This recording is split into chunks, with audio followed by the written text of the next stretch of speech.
Hello everyone. In this video, we will be discussing about methodology to solve the trust problems. Already in video 8 of module 1, we have discussed what is a trust and how to solve the trust problems, the assumptions to be considered. So all those things we discussed. Have a look on that one before watching this video. So already we discussed about the 2D trusses definitions and the degrees of freedom we discussed. So here in this video we will be discussing about the transformation matrix, modified stiffness matrix and method of solving the trust problems. So first one, the transformation matrix. So transformation matrix, it is basically the derived form of the direction cosine matrix.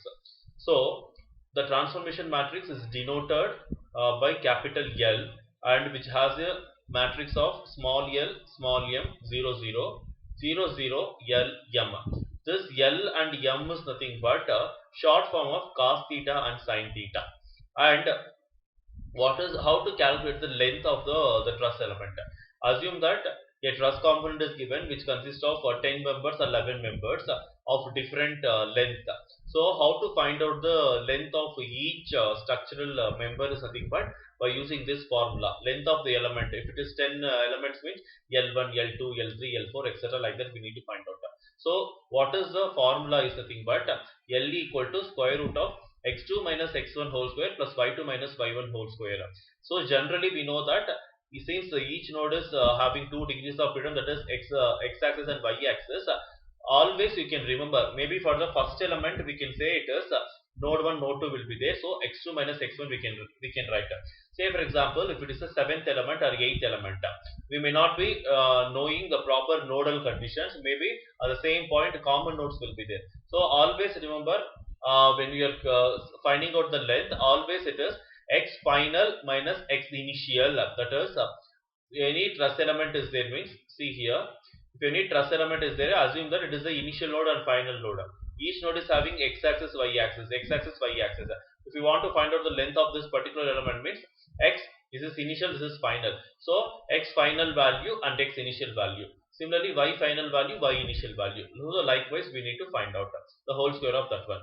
And what is L and M, as I told you, which is cos theta and sin theta. For each element, we need to find out L and M value. So L is nothing but x2 minus x1 divided by length of the element. If you are not calculated the length of the element means it is not possible to find out the cos theta and sin theta value. L for the x-axis, M for the y-axis. So sin theta is equal to y2 minus y1 by LE. So you can remember this one, the transformation matrix capital L, which is equal to LM 0, 0, 0, 0, LM, and length of the matrix which is equal to square root of x final minus x initial whole square plus y final minus y initial whole square. And what is this cos theta and sin theta? Cos theta for sin, sin theta for cos theta for x, sin theta for y. So cos theta is x2 minus x1 by LE, sin theta is nothing but y2 minus y1 by LE. Next, element stiffness matrix. So already in the bar elements we discussed how to derive the element stiffness matrix. Here I am not going to discuss the derivation because already we discussed in the class.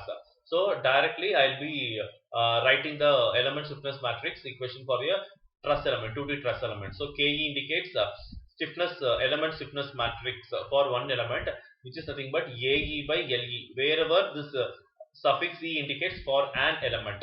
So the matrix 4 cross 4 matrix. So from the main principal leading diagonal, let me discuss. So it is L square, M square, L square, M square, and first row Lm minus L square minus Lm, second row minus Lm minus M square, third row Lm. And since all the stiffness matrix should have the properties of the global stiffness matrix, the main principal leading diagonals should not have 0 or negative value, so and even only positive value, and it is a symmetric matrix. So whatever the cos and sin values which you have written above the principal leading diagonal, same thing. The first row value you can blindly write as the first column. Similarly, second row value we can write in the second column. Third row, third column. Fourth row, fourth column we can write as it is. So L square, M square, L square, M square. First row Lm minus L square minus Lm. So first column should be Lm minus L square. minus Lm. So second row Lm m square minus Lm minus m square. So the second column should be Lm m square minus Lm minus m square. Third row minus L square minus Lm L square Lm. So third column is minus L square minus Lm L square Lm. Then fourth row minus Lm minus m square plus Lm plus m square. You can able to see minus Lm minus m square plus Lm plus m square. This is the fourth row. So this is the element stiffness matrix we have to use for solving all the 2D truss element. Next is methods of solving. Elimination approach method is there and penalty approach method is there. So mostly we are not using the penalty approach method because they never mention in the question by which method we need to solve it. So either we can go with the elimination approach method. Comparatively it will be easy, so that if the boundary condition, if any nodes is fixed, any directions, means that we can easily like eliminate that particular row and column. Now have a look on this particular problem. So 1, 2, 3, 4. It is a four members has been connected together and they made it as a truss component. Node numbers they have mentioned. Node 1, node 2, node 3 and node 4. Element numbers also they have mentioned in the question itself.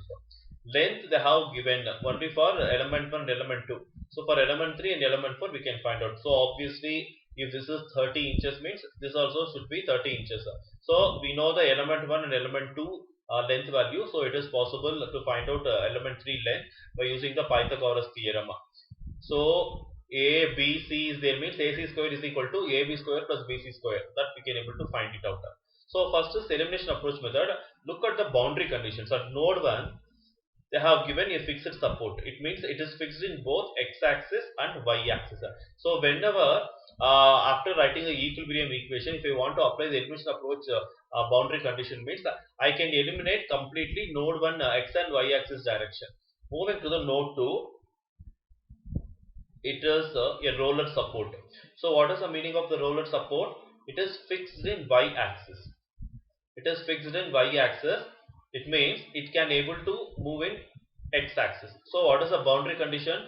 Node 2 characteristic is q1, q2, q3, q4. It means q3 is free, q4 is fixed.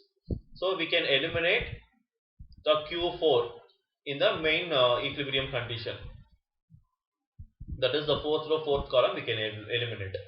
Next is node 3, where any kind of fixing condition is not given. It means it is free to find. So q1, q2, q3, q4, q5 and q6 is not given. So we need to find out for fifth row and sixth row. Next, moving to the node 4. So it is q7 and q8. q7 is the deflection along x-axis. q8 is the deflection along y-axis. So it is fixed support. So q7, q8. So totally how many nodes are there? 1, 2, 3, 4. Each node is having 2 degrees of freedom. So 4 into 2, it is 8. So the order of the global stiffness matrix should be 8 cross 8. That 8 cross 8, we can eliminate certain rows and columns. So what are the rows and columns? Look at node 1. It is a fixed node. So I can eliminate first row and first column. And moving at the node 2, it is a roller support. So y-axis it is fixed. So q3 I need to find out, and q4 it is fixed. So and moving to the node 3, loading condition, the fixed condition is not given. So q5 and q6 we have to find out. Then moving to the fourth node, q7, q8 is a fixed node. It is also we can eliminate. So totally how many rows and columns we are eliminating? 1, 2, 3, 4, 5.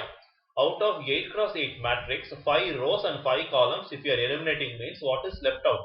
Only 3 cross 3 matrix is left out. So this is the advantage of solving the problem by using the elimination approach method. In case of the penalty approach method, what is the meaning is, even though the nodes are fixed, we need to find out the deflections along both x and y axis. It will consume more time, and same time same case the values of the deflection at the point where it is fixed is, the solutions also will be of very very smaller value will be getting. Say for example 10 power minus 6 or 10 power minus 7 or 10 power minus in that range will be getting. Since it is very small value, most of the cases in the elimination approach method, if any node is fixed means we will be assuming the displacement